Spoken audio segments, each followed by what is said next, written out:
Dito natin makikita mga kapatid, the very foundation of salvation. And salvation will never be accomplished without, mga kapatid, sa katotohanan ito. Okay? Sabi ron, sumampalataya sila, right?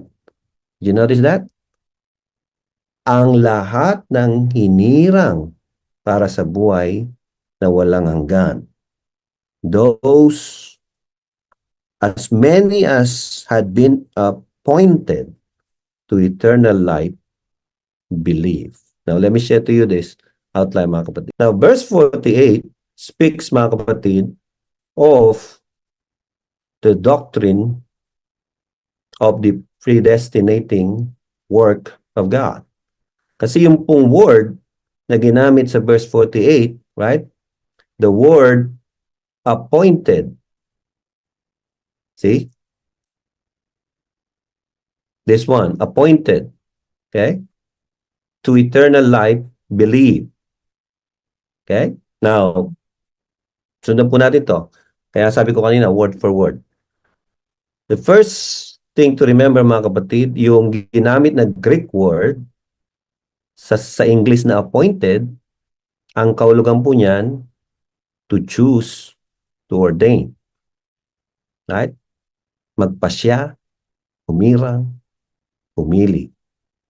Okay? Now, the next thing, sa Grego po, meron pong mga tinatawag na voice o ibig sabihin kung ano ba ang verb na nakikita. Ang type po rito, ang appointed daw, passive. Ano ba ang passive? No? So, ang passive po, let me show you another. I need you to follow so we can understand yung study, word study. Active voice means the subject is the doer of the action. Okay? Passive voice means the object is the doer of the action.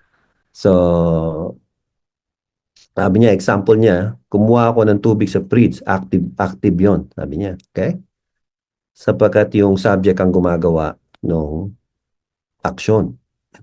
Pero ang passive, sabi niya, kinuha ko ang tubig sa fridge. Passive pala yun.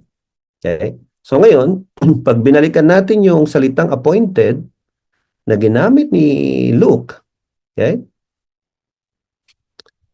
Ang sabi niya, ang appointed is in the passive voice. So ibig sabihin, hindi tayo ang talagang gumagawa ng action. Okay? Sabi nga rito, tayo ay ginagampanan. Hindi tayo yung gumagana. Okay? So, tinalaga. Right?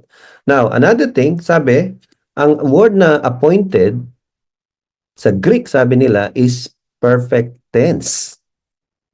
Now, ang Tagalog na explanation nito, sabi niya, ito'y nangyari sa nakaraan, pero nagpapatuloy ang resulta ngayon. Nangyari ito sa nakaraan, pero nagpapatuloy ang resulta hanggang ngayon. The result continues, although it happened in the past. That's the perfect tense. So yung appointed ay nasa perfect tense. So what does this mean? So, ang sabi po rito, yung pagtalaga, yung appointed, right? Hindi lang po tinalaga maglingkod. Pero ang sabi po sa verse 48, to eternal life. So sa salvation, ang kahulugan po nito. Right? Tapos, ang sabi ito importante ito mga kapatid. If you can, if I can emphasize this one. Okay? Ang paniniwala ay nagmumula sa pagtalaga ng Diyos. Hindi kabaliktaran. Right? Belief flows out of God's decree, not vice versa. So, kung papasinin po yung verse na nasa natin, as many as been appointed to eternal life, believe. Yung vice versa, no, pwedeng sabihin, as many as had believed were appointed to eternal life. Pero hindi po ganun ang wording. Ang wording is, the appointed, right? The verb came first, right? At ito po ay passive, at ito po ay gumaganap doon sa mga naniwala. Right?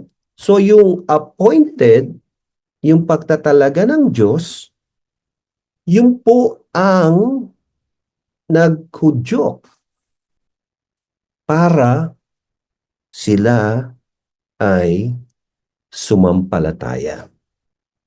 Now, that is really the issue in salvation, mga kapatid. Ang issue is, kaya binasa natin kanina, if you are dead in sin, paano ka sasampalataya?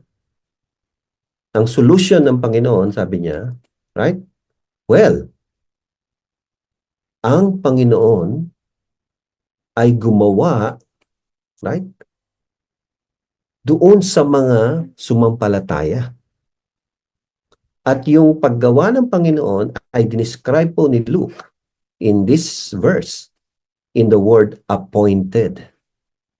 And the word appointed, mga kapatid, ang root meaning po nito, sabi nga natin kanina, ay yung nagpasya ang Diyos o hinirang ng Diyos o pumili ang Diyos. In very, very simple understanding, mga kapatid, ito po ang naging resulta ng God's appointment. Right? Look at this, three things. They believed, they were glad, they glorified the Word of God. Pero, bago po nangyari to, right? Bago nangyari yan,